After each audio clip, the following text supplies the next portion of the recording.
Okay, so once again, my name's Aaron. We're going to be we're going to be starting the webinar now. This webinar is working with drawings. Thanks for joining us. Okay, so real quick about me. I'm a mechanical engineer. I attended the University of Nevada, Reno. I'm all over LinkedIn. I'm all over Twitter. If you want to connect with me, fire me some messages on that.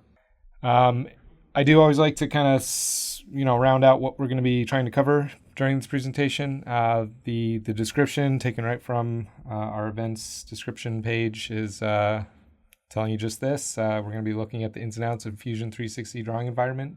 I'm going to be showing you how to create drawings. I'm going to show you a little bit about how to create exploded views because those will be used in drawings. I'm going to show you parts lists. I'm going to show you a couple of things as well as what happens when a design might change. So first of all, how to create a drawing, and I'm going to jump right into Fusion at this point. I do have slides just to support what I'm going to be showing you in Fusion, but hopefully most of what I'll be showing you will be in the interface that you guys are used to seeing. So let's just jump into Fusion at this point, and you can see I'm working with this part that you see here. This is actually a part I've been using at Pier 9, learning how to create CAM toolpaths, and I thought it was a good part to create a drawing around as well. If you want to use this part on your own time, or if you want to just a sample part to work through, this is actually found in your, I have a lot of projects there. I should probably clean that up, in the CAM samples. So this is just that same part. I haven't really changed anything about it. It is version 9 because I've saved it. I've been working with toolpaths on and on with that. So that's why you see all those different versions. Anyway, the first thing I wanted to do is actually do a little bit of what I would call feature recognition. And the reason for that is I do want to make a change to this part a little bit later. And right now, as you see, this part has been imported in, it looks like. I don't really know the full history behind this part. I just picked it out of my sample files there. But as you can see, there's not really a timeline that has the whole history of how this thing was built. And you can see there's no features found over here in my browser. So what I want to do is just real quickly capture some of the features. It might help me with editing a little bit later. So first thing I want to do is just use the drop down under Create, and you will see this Find Features option. And I know this isn't really, fully drawing related, but it was something that I found the other day I wanted to share with you. I thought it was pretty neat, and I thought it was something that might be handy for you out there who are using Fusion 360 day in and day out. So I'm going to click this Find Features. You'll see it's going to give me the ability to pick and choose what I want to show there. So I'm just going to go with every single thing that I can, pick the body that I want to recognize. So you can see that it wanted to select the face there. I can just select the body from my browser instead. Once I click OK, it's going to do some feature recognition for me. You can see it's going to build this thing up using extrudes and chamfers and things like that. And like I say, I mean, this is just kind of supplementary. It's something that might be something that I can use. I mean, honestly, I use the press pull tool all the time. If you just right click and jump into your options there, you can see the press pull tool is available very easily. And that thing is essentially like a direct editing tool. I use that to make a lot of different changes.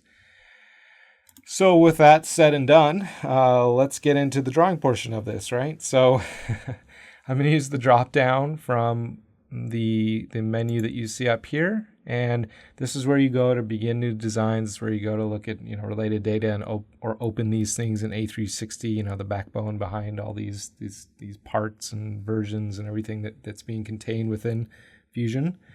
At this point, I'm just going to select new drawing, and you see there's two options here. There's new drawing from design, and there's new drawing from animation. So there are different types of drawings, if you will, that you can create. I'll show you the for animation in just a moment, or not in just a moment, but later on in this presentation.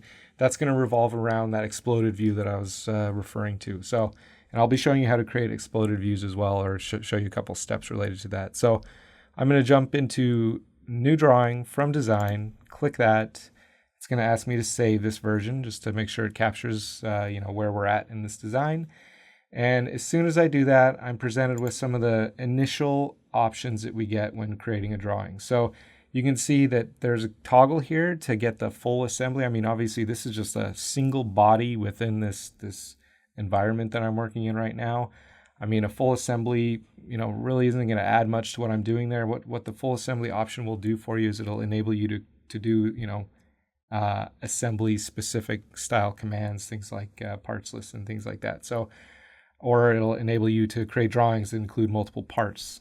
In this case, I can clear that option and I can just select the components or bodies that I want to create this drawing around. So I'm going to click the only body we have in here. It will work to create a drawing with a body. The component body difference really shouldn't play into this. As we get into the assembly side of things, you'll see there is a difference there, and it's something to note because I think that's something that the Fusion 360 users sometimes struggle with, is understanding, why or when you'd want to use a body versus a component. It's something I hear quite a lot. So at this point, I've selected the component I want to create the drawing around. Now I can choose the standard that I'd wish to use. So I can choose the ISO standard. I can choose ANSI standard, ASME standard. ANSI is something I used to use in my industry related to safety and other things. But I'm going to choose my ASME standard here, and you can also choose units. I'm going to use the drop down here to change this to inches. And then as well, we can get into sheet sizes, and you can see all your standard sheet sizes are represented there. Now, I will note that there are a couple of things here that once you set them, they will not be something that you can change later on. So it's something to pay attention to, it's something to be aware of, and it's something that I want to draw your attention to. So the two that you can't change after the fact, after you've created your drawing, are the standards and the units. So once those are set, you should look to use those same units, the same standard for that drawing going forward. The one thing that can be changed is your sheet size. I can show you how to do that in just a moment there, but we'll stick with B in this case and just click the OK key, and that's going to jump us into the drawing environment inside of Fusion 360.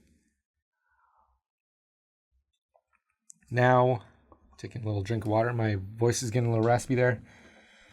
Now, when we're first getting into creating our drawing here, the very first thing we're going to do and have the option to do is to drop in the first view. And by default, it looks like it's wanting to use the front view in this case. I can change that to whatever view type I want. I'm just going to move this so you guys can see it a little bit easier. But I can move this to, a left view. I can move it to a top view, right view. I went to left twice in a row there. An isometric view if you want to, get an idea of what this part looks like. So we're not stuck to using what the default is there. I'm going to actually go back to, the front view actually in this case, because I'm going to use that to then project off some other views and create some section views, etc. So with that defined, we get into also things like style. So right now it's visible with hidden edges, and I'm going to stick with that, but I do want you to be aware there are also the ability to only show the visible edges, the ability to show the views in the shaded mode with edges and without edges, or with hidden edges, I should say. But in this case, I want to just stick with the default that it was in. And then I can also get into scaling. And so right now, I think it does a pretty good job of trying to select the right size to be able to fit multiple views into the sheet that we're working in. I do actually want to try to use like a 1-to-1 scale in this case. I do think I have enough, room to work with this model in this V size sheet that I have here. So that looks pretty good. The other thing that we have the ability to drive with this dialog are tangent edge displays. You can turn them off. You can have them full length. You can show them shortened, as well as, and I just collapse that down, as well as interference edges. It'll help you visualize where those interferences might be. Okay, so let's just drop this view onto the sheet in an area that makes the most sense. Right here looks pretty good, and I'm just going to click once to drop it, and I can click OK and be done with that. Now, because I have the hidden edges option on, you can see that there's all these, holes cut into this. There's counter bores, there's some counter sinks, there's some just tapped holes maybe, and there's some slots or some various areas that you can now visualize using this hidden edge display. Now that's nice and all, but obviously there's other views that I might want to display here. I might want to turn the hidden edges options on or off, but at this point I want to just go ahead and add another view here. So All your view options are going to be accessible in the first section of your toolbar. So you can see that if I use a drop down there, it's showing me the same things that actually show up in the list automatically. So it's things like base view which is what I just dropped into my drawing sheet that I'm looking at right now. From the base view, I can project off other views. That's what I'm going to be doing next. We can also create section views and detail views as well, and I'll be doing one of each essentially. So let's go ahead and project off a view here to visualize this part from another angle. So I'm going to select to project, and then I'm going to select the view in which I want to project from. So it's just looking for a little input here before it starts creating another view. Once I click that existing view, I can move this around and kind of drop it into the area of this sheet that I want to have it in. So I'll click again to drop that new view in there, and to get out of this dialog or to stop adding additional, I always just like to use my mouse shortcuts there. If I right click and hold and move my mouse to the right, it okays that setting, it drops that view into place, and that's pretty good. That's pretty easy as well. Now, as I start to add more views into this, I might get a little crowded. I might not like the size or scale that I've gone into. I can always change that after the fact, or I can move views around to gain a little extra space. This thing could probably move down a little bit. So to move this down, I'm going to just click the view once, and then you'll see there's this handle that pops up in the middle. Just click on that one more time. You don't have to click and hold, just click on it once, and then slide it to wherever you want. You'll notice that the projected view, because it is created off of that, it's going to remain aligned to the initial view there. So that's going to help ensure that whoever's looking at this drawing gets a nice clean look and a nice clean display. I'm going to slide that over a little bit. There we go. Okay, so that looks pretty good, and the hidden edges don't really play into this top view that I've now projected off because it's all looking directly at those holes. So I don't really care with the way that looks, and I don't really care to make a change to that currently. Let's do one more drawing view here. Let's go ahead and actually create a section view. So I'm going to move my cursor up here. The section view is the next option up. You can create full, half, offset, aligned section views. You can do all kinds of things with this section view tool. I'm going to just do a boring old normal section view. What I want to do here is I want to show what's happening through these counter bores and also this slot, this pocket that's in this open pocket that's here. So you see I'm calling it open pocket. That's because I've been taking that CAM course, so that's always good. So I'm going to click once to let it know essentially where I'm going to be dropping in this view. And then because I want this to be centered on the counter board that's there, I can move my cursor and actually kind of wake up the midpoint line there. So if you don't see it right away, don't fret. Just move your cursor there. Let it hang out for a little bit. Once you have that attached, I can now move this thing up and keep that alignment and get that section view, created exactly where I want it to be created. I can show you, you can do that with any one of these points. You could use the point on the counter bore or the tapped hole that we have there, etc. So in this case, this is the one I want to use here. So just one last time, I'm going to wake it up and just move my cursor straight up. Click once to start the section view. Move my cursor all the way down and through, and it's going to want to snap, to that display.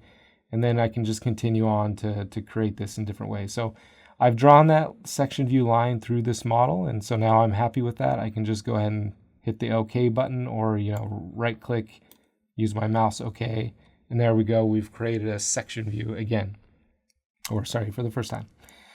So I'm going to just slide the section view over to the right hand side over here, just to give me again a little bit more space here. I'm just going to drop it into place, and once I click OK one more time, it's going to drop it in. It's going to auto hatch that. I do have play over to how as to how it's going to hatch and what hatch style it's going to use and what the angles of the hatches are going to be. So there's always those controls to get in there, but right there I'm pretty happy with the way that looks. I can see these features that I want to call out. I think the last thing that I really want to do here is I want to create a detail view. Now, what I want to detail here is this open pocket that I keep referring to. It's kind of interesting. It's got this larger fillet over here and a shorter fillet over here. So I'm going to actually just create a section view to kind of point out this fillet that we see here. So I'm going to just grab my section view tool, my detail view. And again, I'm going to just select the view that I want to drop it into. And again, you can use those snaps to kind of get it to, midpoint on this, or use the center of this. There's any number of things that we could use here. So I'm just going to draw that as that is. And once I get that that detail view drawn in, I can move it to where I want it to be located. I can change the scaling if I really want to bump it up to see this in very fine detail. I can. But 2:1 is probably about all I can do here, so I'm going to just drop it into place, and again, click OK. There we go, we have a nice little detail view. Now, I am not too fond with my section view callout being down in my title block, so again, to move these items around, we can just use the handles that you see once you select on the actual item there. I'm going to just move this maybe up to the corner here, and we'll move this section AA callout right above there. So we're well on our way to documenting this part that we've created here. And so the last thing I want to do is I want to create a couple dimensions and get into some other details of drawing creation and using and working with these drawings in different ways. So at this point, I'm going to go ahead and grab my dimensioning tool. Now, and I should also note there are various types of annotations you can do. You can create center marks and center lines, and you can create dimensions and angular dimensions, etc. You can get into radius dimensions, diameter.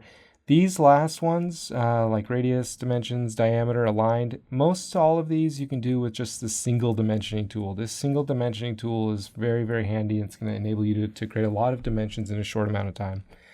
So I'm going to click on my single dimensioning tool, and I'm going to get into adding these dimensions. So you can see that as I move my cursor over this model edge, it's automatically going to start to create the dimension for this model. So I'm going to click once to drop that actual dimension into place, and then click a second time to locate it. If I continue using this tool, I can come over to my detail view and add a radius dimension to my fillet in that corner, and also I can dimension, say, the bore that we have through this model. Drop this dimension into place, and we can continue to add multiple dimensions to this model. So you can see that when I dimension to a full circle, it's going to want to default to the diameter callout. If you dimension to an arc or a fillet or just anything that's not a full circle, it's going to want to do the radius dimension by default.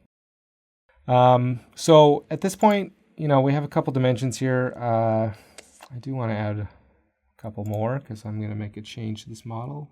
We'll add the depth of this pocket to this section view. That's part of the reason why I added that. Maybe a dimension to the height of this. Okay, so with that, this drawing's coming to shape. I mean, other things that we have access to are things like datum controls and GD&T callouts. I personally am not versed in the arts of GD&T. It's a very complex subject matter. If I pretended like I knew it, everyone here or anyone that had that background would know in a second, and I'd embarrass myself. So I'm not going to be showing GD&T callouts. I do want you to know that they are there. They're very easy to use. You just drop them into place. One thing that I wanted to show is that if I come back into this part and I start making changes, and for instance, maybe I want to change that fillet in that corner that I dimensioned, I can find that fillet here. We can edit the fillet. You can see right now it's at 5 millimeters. Now, I'm in a little bit of a conundrum here. I created my drawing in an inch template, but this is obviously in millimeters, as you can see here. One thing we can do to get them on the same page and to work with one another here between my drawing and the design that I'm working on here is I can edit my units for the part at any time. So I'm going to come into my change active units option right here for my browser. Right now it is set to millimeters, but I do want to change to inch and click OK. So we are designing this. We are making this in the United States. So we're going to be using those inches. So I'm going to edit the fillet here. And right now it's, obviously converted the 5 millimeters to inches. And maybe I want to round it to something, or maybe I want to try to match to the existing fillet edge that we have there. I can go ahead and just type in a different value here, 0.25 inches, click OK, and it's going to make that change for us. Now, I don't always have to use the features, as you know, and part of what I was doing to begin with was talking about how I use the press pull tool all the time to make changes. It's just very simple to use. It's very quick and easy. So I'm going to use that, and again, I'm going to access it from my mouse shortcuts here. Press pull, just right up to the upper right hand quadrant there. Once I select the face that I want to move, I can just use the handle there to slide it any which direction. So I might move this down a certain distance, and I'm not really, worried about any specific distance here. Maybe I'll make it down a quarter, down a third of an inch or something. Or, a couple eighths, 3/8, get it to something that someone would actually use, right? So there we go. We've made a change to that open contour, that open pocket there, and we've made a change also to the radius in this corner here. So when I save this and go back into the drawing, what do you expect will happen? Obviously, we're gonna see some changes there, right? So when I jump back into my drawing view, I did want this to happen. I do have a warning here. It's telling me, the reference cam part, that's just the name of this part that we're working on, is out of date. Obviously, the change here hasn't quite happened yet. So this is showing 0.2 inches as the depth. That's going to be increased by 3/8. This dimension here, this radius in this corner, that's also going to increase to 0.25. So just a small change there. So in order to update this, all I'm going to do is I'm going to either use the warning that popped up in the bottom corner here, or I can use the warning that popped up in the top corner here. I'm just going to use this drop down and say get latest, and what it's going to do is it's going to re-reference the file that we're now using there. You should see it's going to update the dimensions that I've changed there. So this is now reflecting that 1/4 inch fillet, and also the depth of this pocket has been increased to 0.57. So if you want to, while we're on that subject matter, add additional precision to see, what these dimensions are, because they are very obscure dimensions, because this is a millimeter designed part, but now shown in inches. We can change this to reflect, a 1,000th precision there. We can add tolerances very easily, and the way I got to this dialog is you just double click on the dimension. So we'll do that one more time. Double click right on the dimension property. Maybe increase this, decrease this. I can show alternate units here. So if I want it to show both in inches and millimeters, that's a nice option to leverage there. You can also call out things like whether or not a dimension is a reference dimension, or if it's not to scale, if it's supposed to be inspected. There's details that you can get into as well there. So just like that, we've created a simple drawing here for a relatively simple part. So next I wanted to get into how to create some exploded views and use those in drawings. So here I've created an exploded view of this turn part setup that we have here, and I want to show you how to get into that. So back in Fusion, I'm going to open up this model, chuck and part. When you're normally designing, you're in the modeling workspace. Here you can see I have this turn part and this chuck, and it's got all the appropriate parts built into this. When I want to create, say, an exploded view or any sort of animation for that matter, I just need to change the workspace. And so to change the workspace, if you haven't done this before, it's just the drop down that you see under model. So here's where you can go to different, modeling environments, your patch environment. It's where you go to add renderings. It's where you go to add simulations, cam toolpaths, etc.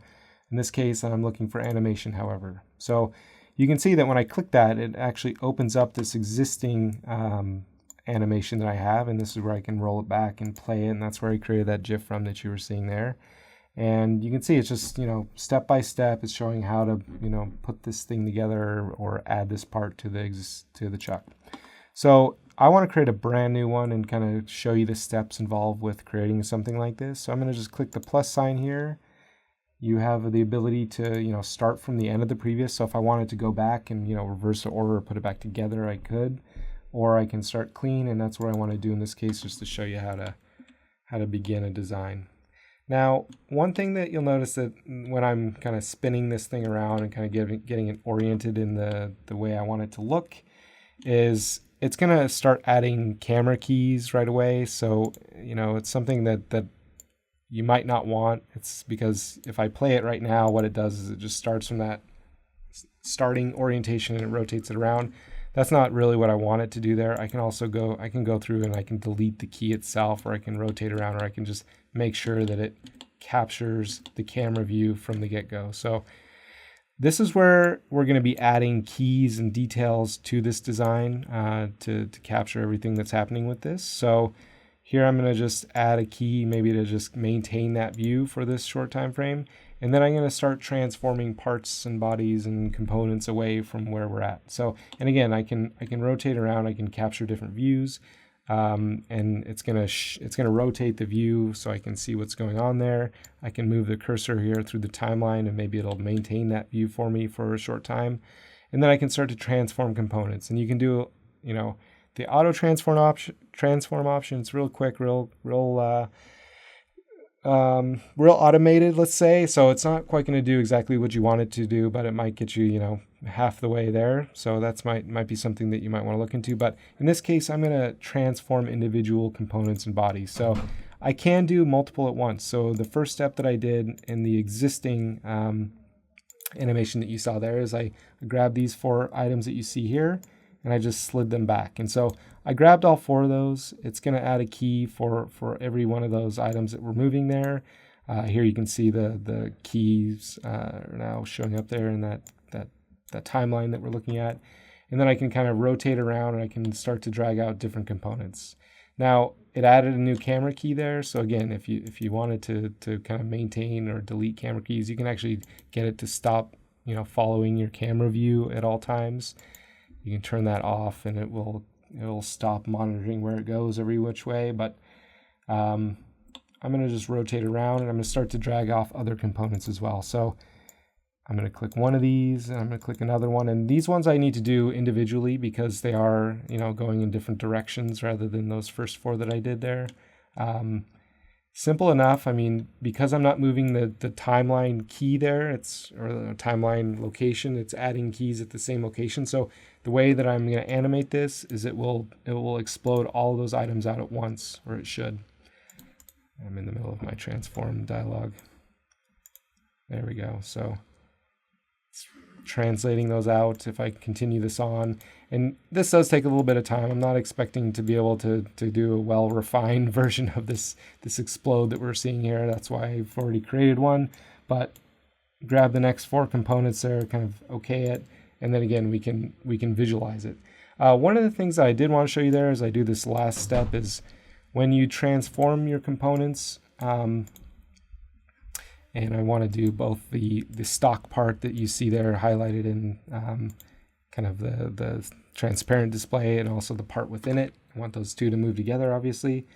When I slide this one out, I do want to turn on trail visibility. This is a good way to help visualize, how these parts are moving from their original location. Because while we have a dynamic display in this case, I mean, when we get into the drawing mode, it's not going to be quite as dynamic. So it's something to pay attention to. It's something that might help someone visualize what's going on there. So you can see the trail is now showing there. So that's how you're going to create these animations. Now at this point, if I wanted to create a drawing from this, I can save it and I can use that drop down that you saw before when I was creating the first drawing is from animation, not from design. So from animation, I can use storyboard 3, which is the one I just created, or I can use storyboard 2. That's the one that was created before. I mean, they look essentially the same. I mean, the first one looks a little bit better. It's a little more refined. I had a little more time to work on it, but I'll do storyboard 3 because in the end it looks the same and that's what we're going to be seeing in the drawing anyway. So I'm going to choose my ASME standard this time. I'll do inches once again and maybe use a C-size sheet because this is a little bit bigger than the previous item that we were dealing with. Now in this case, my base view looks like it's going to be this exploded view, right? So we do have different ways of visualizing this, and I think the best for this case is probably the NE, northeast, northwest display. Right now the scale is so small I can barely see it at all, so I'm going to try to change it to make it much larger to be able to see this much easier. And the other thing I want to do is I do want that shaded display to show, right? Like I took the time to add appearances, to add coloration to the different parts in this model. And don't worry about the way that it looks kind of very blocky right now. It's just not, rendered yet. So we'll change this style to shaded with visible edges.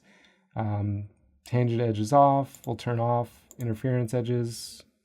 Just drop it in the location.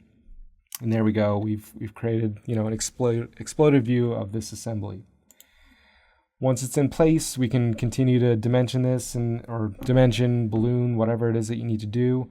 We did just get these nice spline balloons to help call these things out. But to start off, maybe I want to add a parts list. So I'm going to just select my parts list option.